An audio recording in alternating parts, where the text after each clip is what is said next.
오늘은 이 다니엘서 9장 말씀을 가지고 사명이란 제목으로 함께 말씀을 나누겠습니다. 이제 이번 주간에는 한국 전쟁이죠. 6.25가 있는 기념하는 그런 날이 있는 주간인데요. 뭐 그것이 한국이든 미국이든 나라가 어려울 때 국가를 위해서 수고하고 또 희생한 분들이 그렇게 많이 있죠. 한국의 독립운동가 중에서 잘 알려지지는 않았지만 정정화라고 하는 그런 여성 독립운동가가 있습니다. 이제 그녀는 기독교 가정에서 태어나서 남편과 함께 이제 상해 임시정부에서 마치 어머니 같은 역할을 했던 이 유명한 김구 선생님의 비서 역할을 했던 그런 또 독립운동가이죠. 그녀가 이제 나이 들어서 나중에 장강일기라는 책을 쓰는데 그 책에 보면 자신이 그 이제 상해 임시정부에서 여러 가지 섬기면서 뭐 밥도 짓고 옷도 빨고 아픈 사람들 병 간호들을 하는 일을 하면서도 언제나 그의 가슴에는 조국의 독립을 꿈꿨다고 했습니다. 사실 그것이 국가이든 교회이든 정말 건강한 공동체는 나라와 교회를 위해서 보이지 않게 희생하는 사람들과 리더들이 많이 있다는 것을 알 수 있습니다. 그것은 한국 기독교도 마찬가지인데요. 이 경기도 양지라는 곳에 가면 한국 기독교 순교 기념관이라는 곳이 있습니다. 제가 예전에 가본 적이 있는데요. 이곳에는 이제 한국 기독교에서 순교했던 600명의 순교자들 이름이 이제 기록되어 있습니다. 거기 이제 여러 가지 기념관이 있는데요.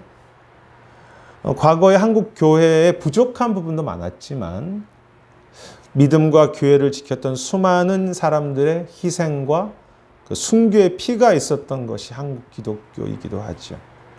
하지만 어느 순간부터 뭐 교회나 뭐 국가도 마찬가지지만 내 중심적인 모습으로 바뀌면서 나에게 조금 유익이 되고 또 내가 조금 이름이 나는 일은 하지만 이 참된 의미의 희생과 사명을 찾아보기 어려운 시대가 아닌가, 이 시대가라는 생각을 하게 됩니다. 그리고 사실 그때부터 그것이 뭐 나라이든 뭐 가정이든 교회이든 희생이 없어지는 것은 죽어가며 또 건강할 수도 없겠죠. 그리고 바로 오늘 이 9장이 그러한 사명 그리고 특히 기도의 희생을 잘 보여주는 말씀입니다. 오늘 보면은 9장 1절에 보면 다리오 왕, 메데 나라라고 되어 있죠. 사실 메데 파사인데 첫 해라고 기록되어 있습니다. 이제 바벨론이 이제 망하고 시간적으로 보면 페르시아라고 하는 나라가 시작된 것인데요. 기억하십니까? 지난 그 6장에서 다니엘이 기도 때문에 사자굴에 들어가는 어려움이 있었는데요. 바로 오늘 이 9장과 6장이 같은 시간입니다. 그런데 2절에 보면 다니엘이 이제 그때 예레미야서를 읽다가 그 말씀을 통해서 하나님께서 70년 만에 예루살렘을 회복시킨다고 하는 그 70년이라고 하는 약속을 깨닫게 되죠. 그리고 바로 그 70년이 되는 그 시간이 바로 지금 9장의 시간, 다니엘이 이 약속을 바로 깨닫는 시간이었습니다. 얼마나 좋았겠습니까?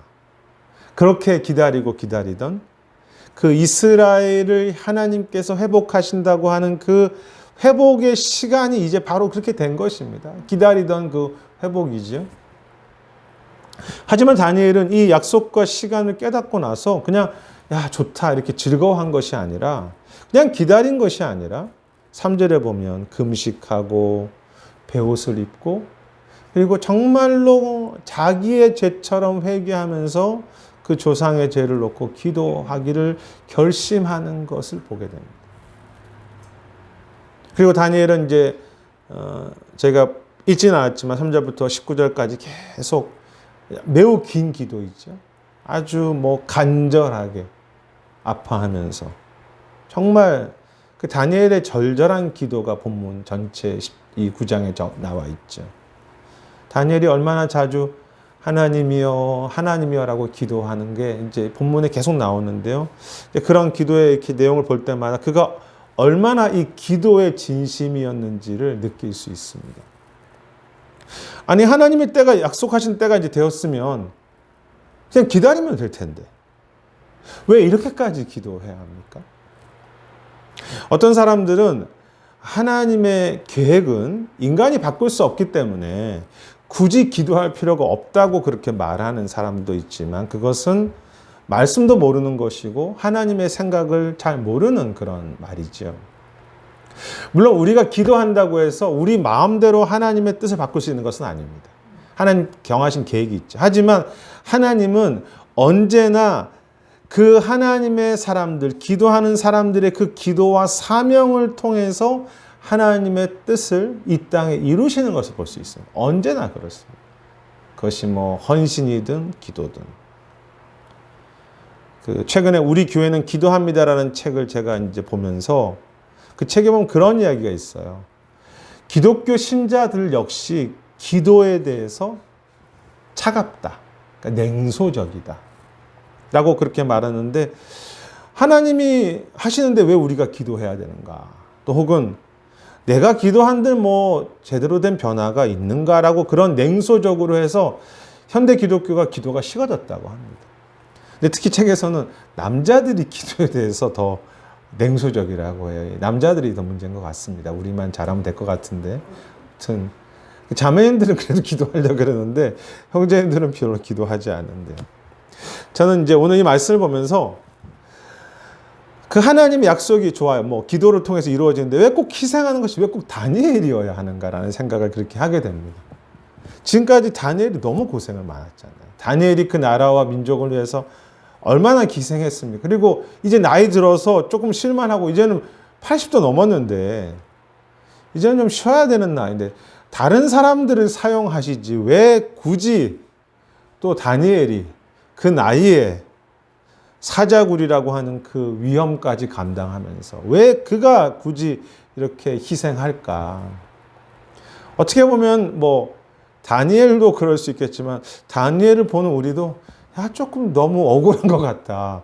왜 그 이스라엘 많은 사람들 중에서 왜 이 70년의 뜻을 놓고 그렇게 간절하게 기도하는 사람이 다니엘 한 사람일까?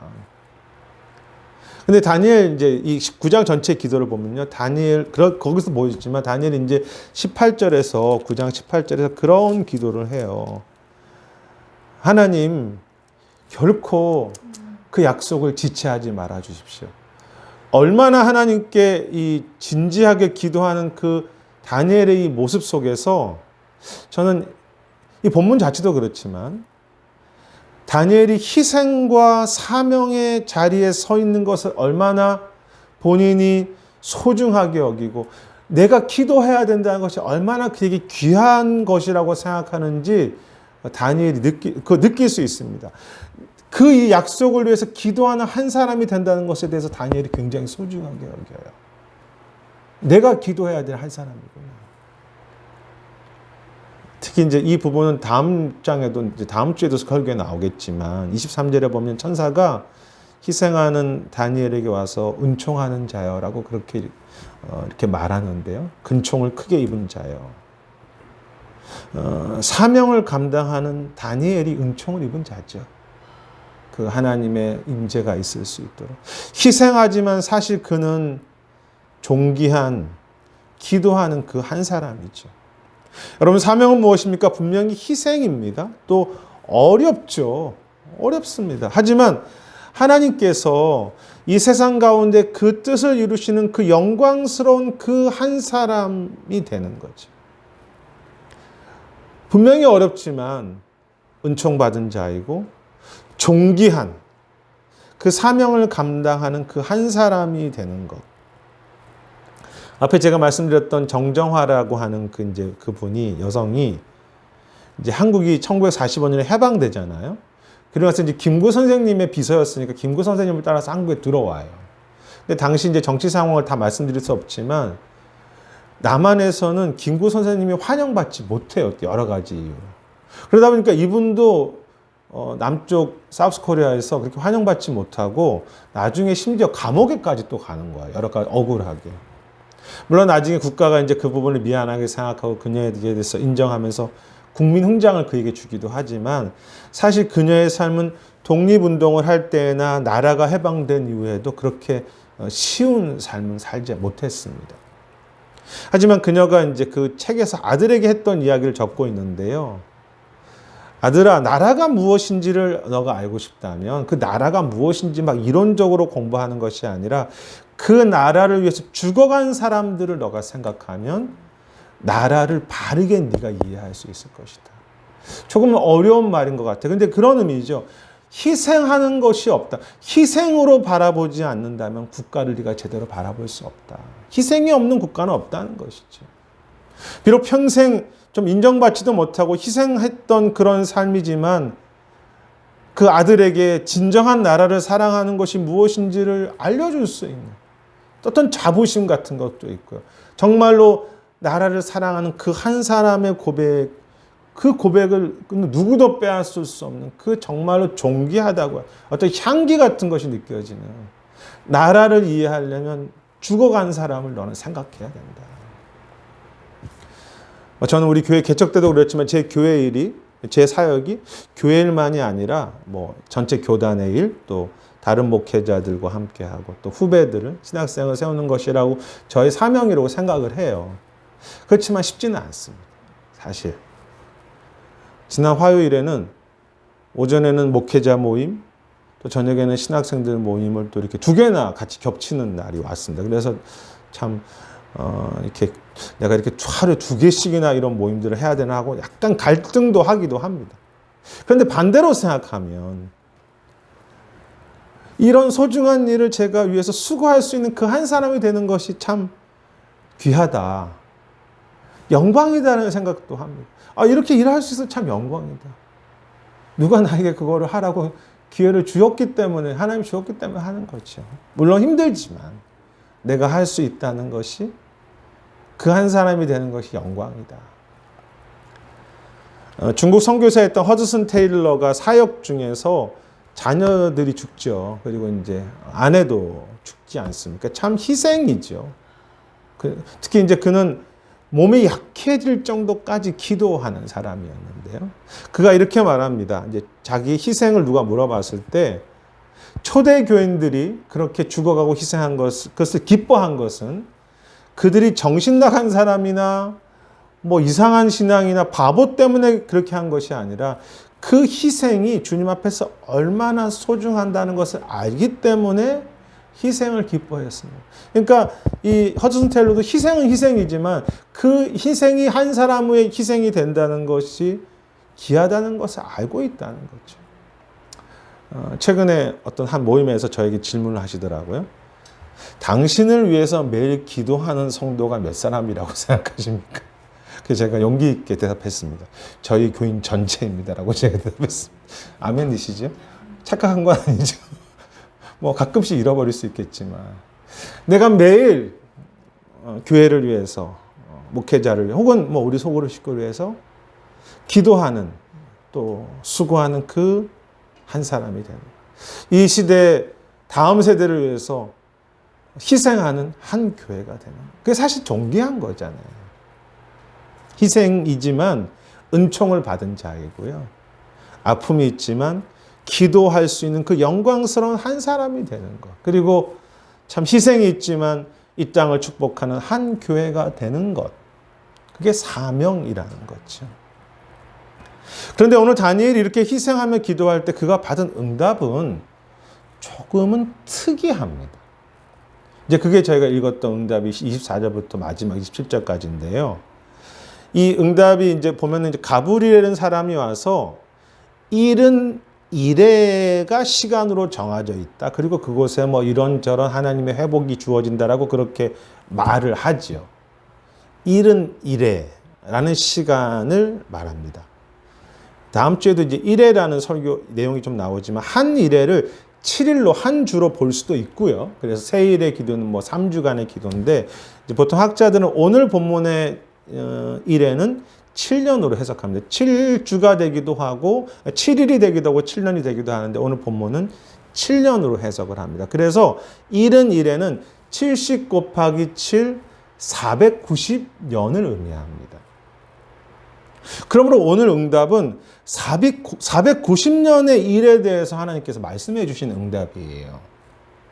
아니 다니엘은 지금 기도하는 게 70년의 회복을 깨달았잖아요. 그리고 이제 이스라엘과 지금 가서 성전을 막 지을 것을 위해서 하나님 이 70년의 회복을 달라고 기도하고 있는데 응답이 어떻게 옵니까? 하나님이 490년의 일을 응답으로 주시는 거예요. 무슨 뜻입니까?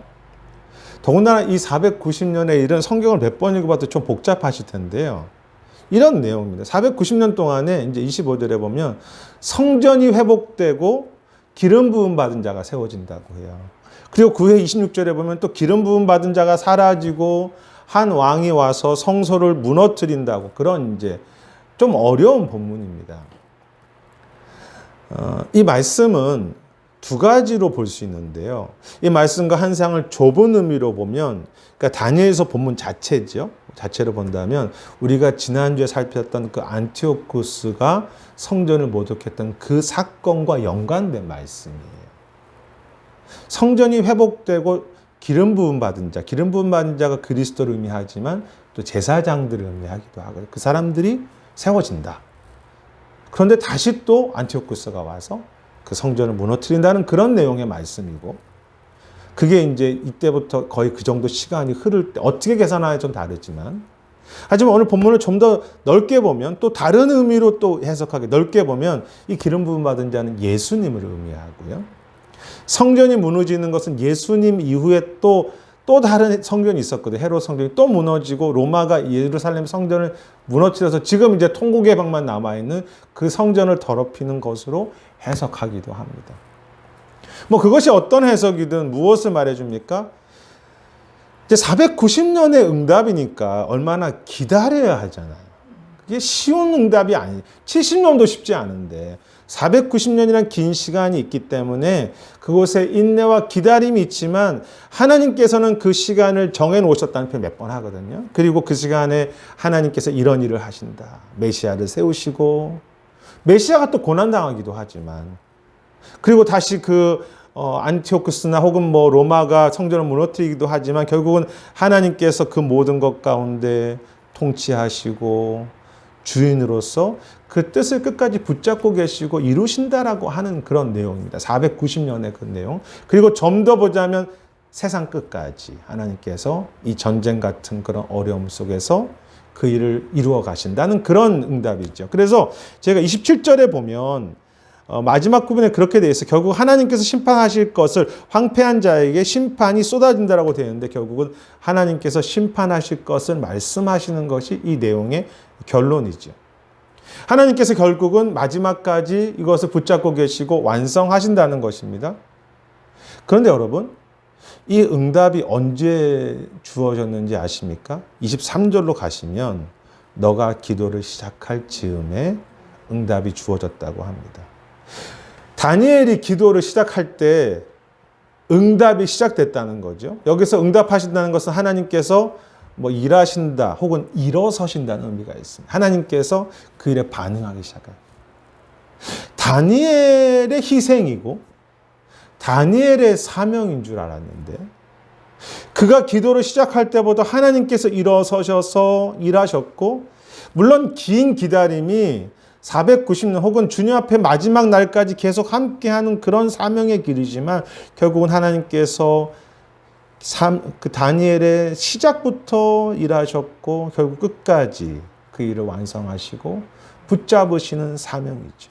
다니엘의 사명인 줄 알았는데 시작부터 마지막까지 내가 그 일을 하고 있다.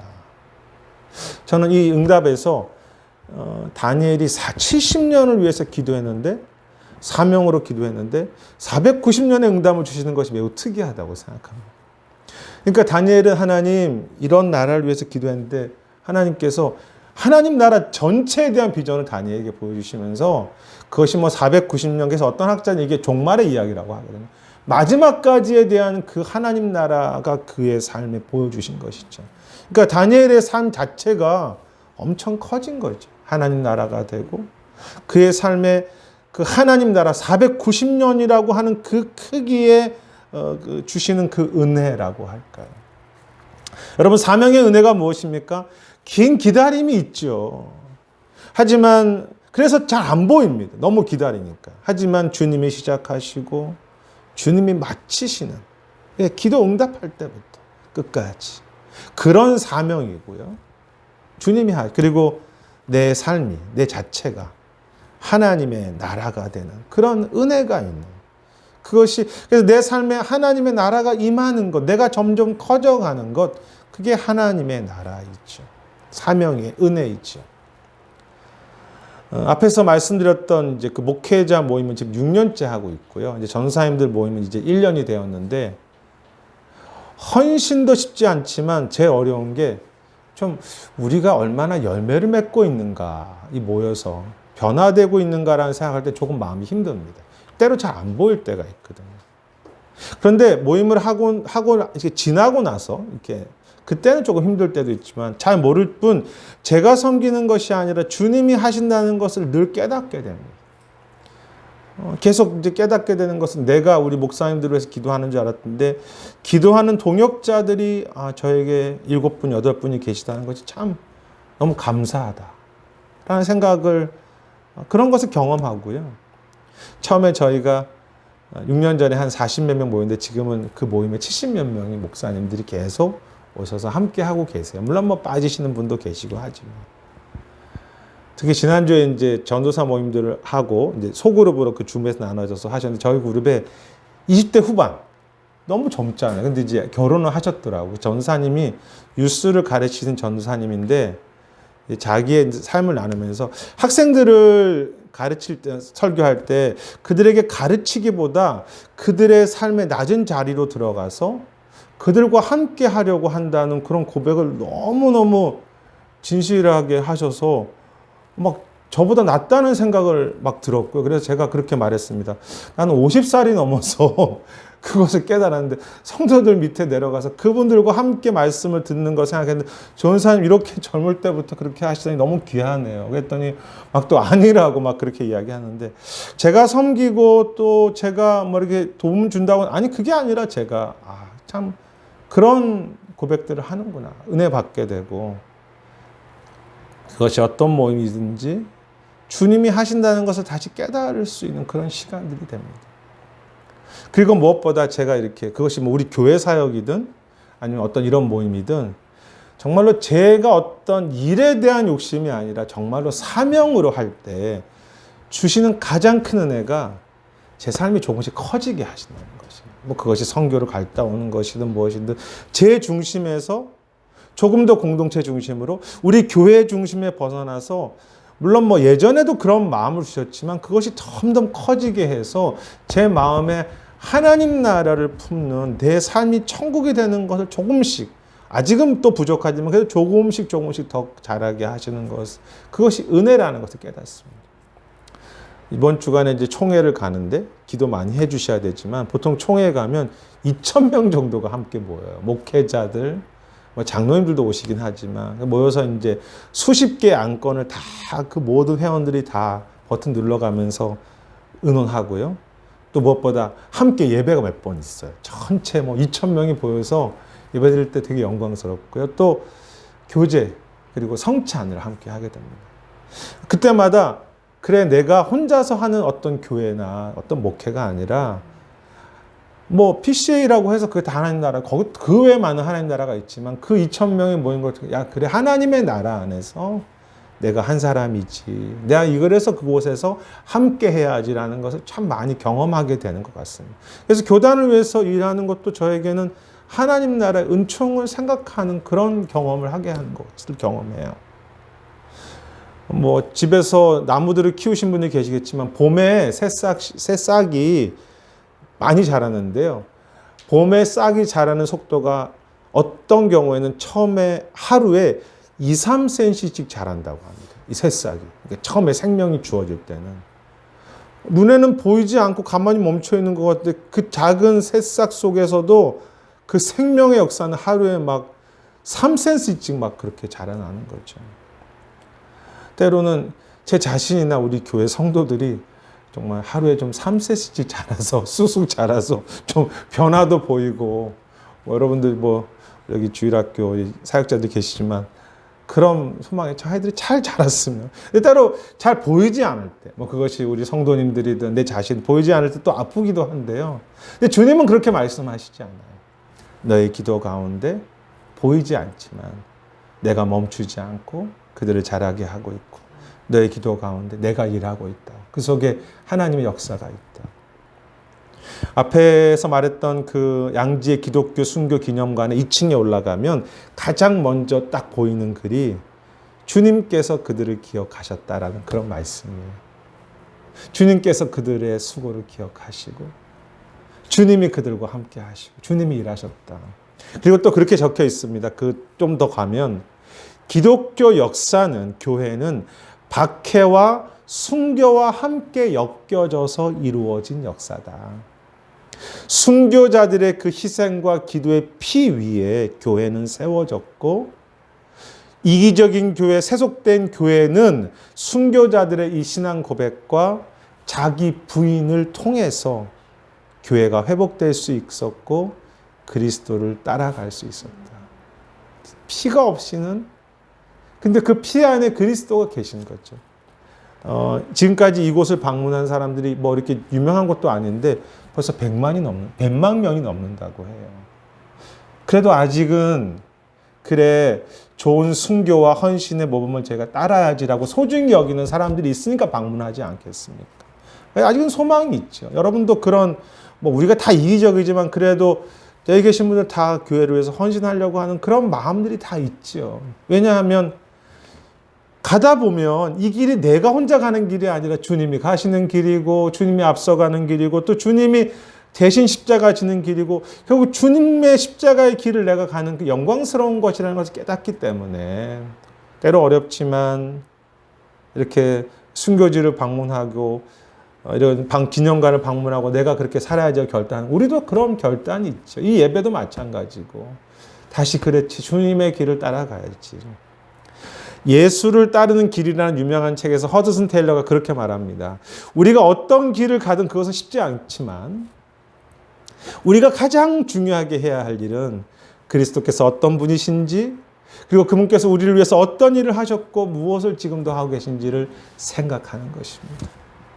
우리에게 더 큰 믿음과 더 큰 사역이 필요한 것이 아니라 더 큰 사명이 필요한 것이 아니라 신실하게 주님께 눈을 돌리고 그분을 바라보면서 그분을 사랑하면서 그렇게 기도하면서 걸어가는 그 사명이 중요합니다.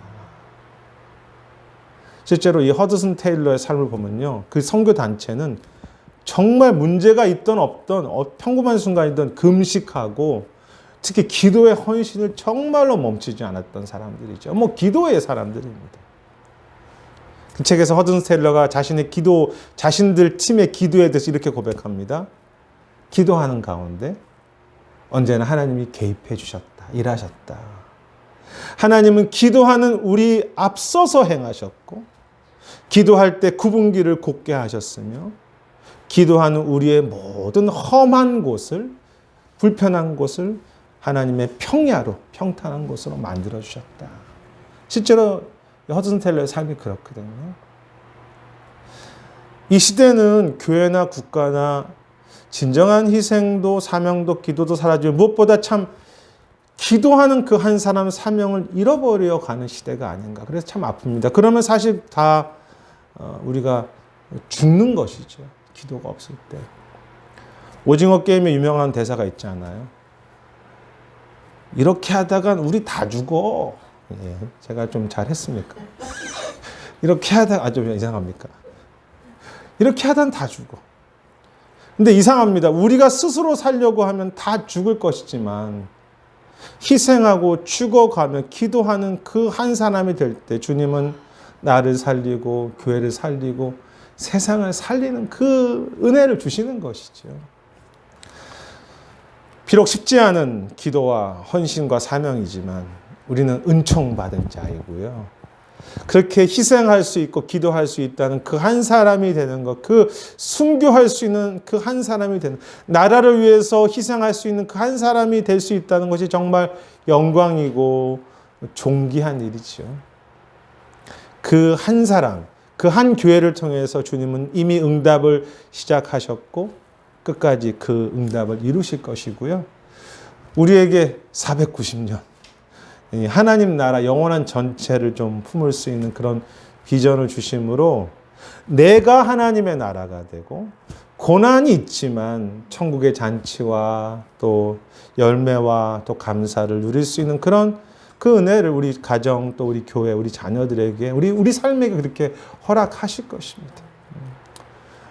부흥을 위한 주님의 약속이 우리에게 있습니다. 마치 에레미야가 붙잡고 있듯이 우리는 우리 마음대로 기도하는 건 아니에요. 부흥하신다고 약속하셨습니다. 그 약속을 품고 이 말씀을 품고 내 삶과 또 교회와 세상 속에 하나님의 그 소중한 뜻의 통로가 되는 그 기도의 한 사람, 또 그 사명의 헌신의 한 가정, 또 그런 한 교회가 되는 우리 모두가 되시기를 주님의 이름으로 축원하겠습니다. 제가 기도하겠습니다.